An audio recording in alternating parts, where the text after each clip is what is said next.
Assalamualaikum warahmatullahi wabarakatuh. Perkenalkan, nama saya Hanisa. Di sini saya akan mempresentasikan hasil kerja saya dengan rekan saya yaitu Halimah yang berjudul Aplikasi Teori Perkembangan dalam Pendidikan Islam. Langsung saja kita mulai pembahasannya. Yang A. Aplikasi teori kognitif dalam proses belajar. Dalam proses pembelajaran, peserta didik kerap mengalami kesulitan untuk memahami suatu konsep. Hal ini menggambarkan bahwa peserta didik sedang melakukan proses berpikir.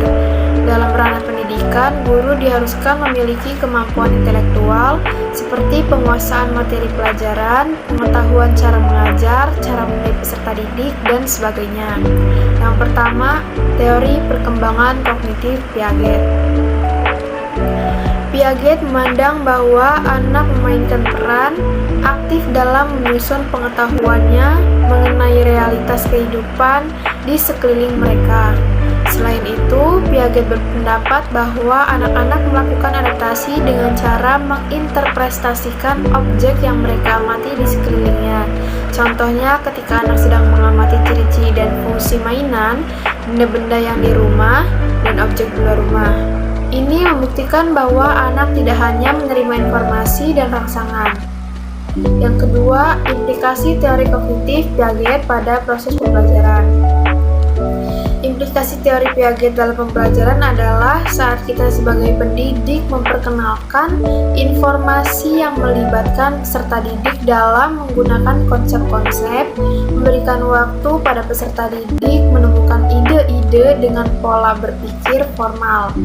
Dengan kata lain, kita dapat memilih topik yang tepat, mengembangkan media dan bahan ajar, serta mendorong peserta didik untuk berpikir kritis dalam memecahkan suatu masalah.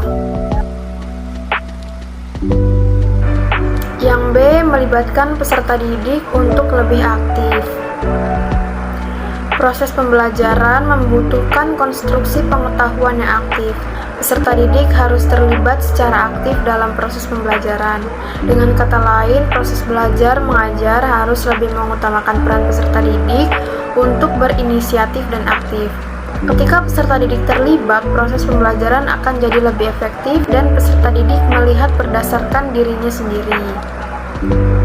Guru juga dapat meningkatkan fokus peserta didik dengan mengaitkan pengalaman peserta didik itu sendiri.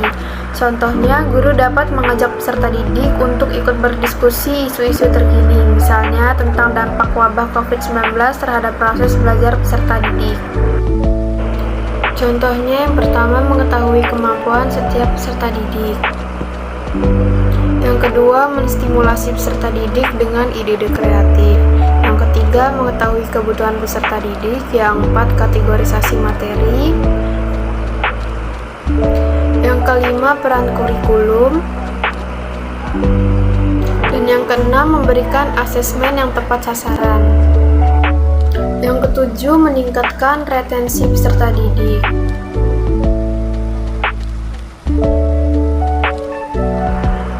Yang C, teori perkembangan sosiokultural Vygotsky. Vygotsky mengatakan bahwa seorang anak tidak dapat tumbuh berkembang hanya sendirian, tetapi mendapat dukungan dari lingkungan sekitarnya.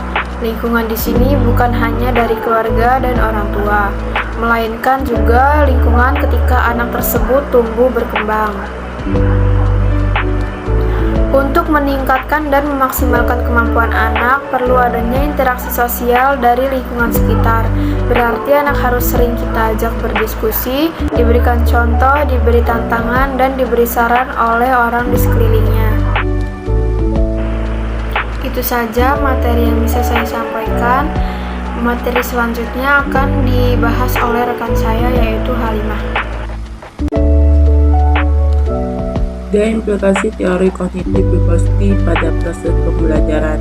Teori ini menekankan pembelajaran yang berpusat pada peserta didik atau student dengan kata lain, guru seolah-olah hanya menjadi pemandu, bukan pemimpin atau peserta didik menemukan makna mereka sendiri masing-masing. Berikut ini adalah kegiatan yang dapat diimplikasikan dalam proses pembelajaran. 1. Guru dapat menggunakan bahasa lintas, kurikulum, dan fase pendidikan untuk mengembangkan fungsi mental yang lebih tinggi. 2. Peserta didik harus didorong untuk berbicara dengan keras ketika terlibat dalam latihan pemecahan masalah. Murid mengembangkan kapasitas kognitif mereka dengan kecepatan sendiri. 3. Guru dapat menentukan keterampilan dan memutuskan jenis dukungan apa yang diperlukan. 4. Mengemas pembelajaran thinking sesuai perkembangan siswa.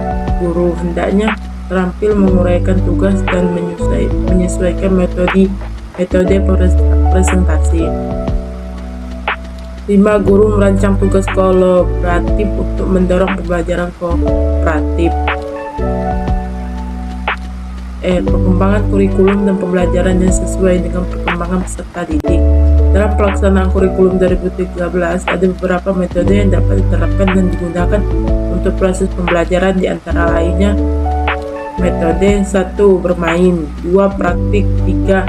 Mendengar dan memperhatikan, 4. Pemecah masalah, 5. Diskusi, 6. Kolaborasi, 7. Penelitian dan penyelidikan, 8. Pelaporan. Dalam menggunakan berbagai metode mengajar, sangat penting bagi guru untuk menggunakan teknik bertanya langsung kepada peserta didik. Tujuannya adalah anak dapat berkembang kemampuan berpikir tingkat tinggi. Berikut ini adalah yang mempelajari 3 jenis pembelajaran yang didasarkan pada teknik bertanya. 1. Bertanya dengan rinci. 2. Bertanya tidak mengarahkan. 3. Membangun hubungan yang interaktif. Dengan menggunakan metode ini, guru memberikan pengalaman belajar yang luas agar siswa belajar tentang berbagai dari suatu konsep. Guru hendaknya mampu menarik hubungan antara pembelajaran sebelumnya dan pembelajaran baru. Asesmen dan perkembangan peserta didik. Asesmen, lebih dikenal dengan istilah penilaian, adalah cara untuk membuat keputusan yang berhubungan dengan peserta didik, kurikulum, program-program, dan kebijakan pendidik. Penilaian adalah untaian penting ilmu, pengajaran, dan pembelajaran. Terdapat 3 fase utama penilaian, yaitu nilai asesmen, formatif asesmen, dan summative asesmen. 1. Penilaian awal. 2. Evaluasi formatif. Ketika proses pembelajaran berlangsung, guru dapat memberikan pertanyaan kepada peserta didik untuk mengecek apakah peserta didik memahami materi yang telah diberikan.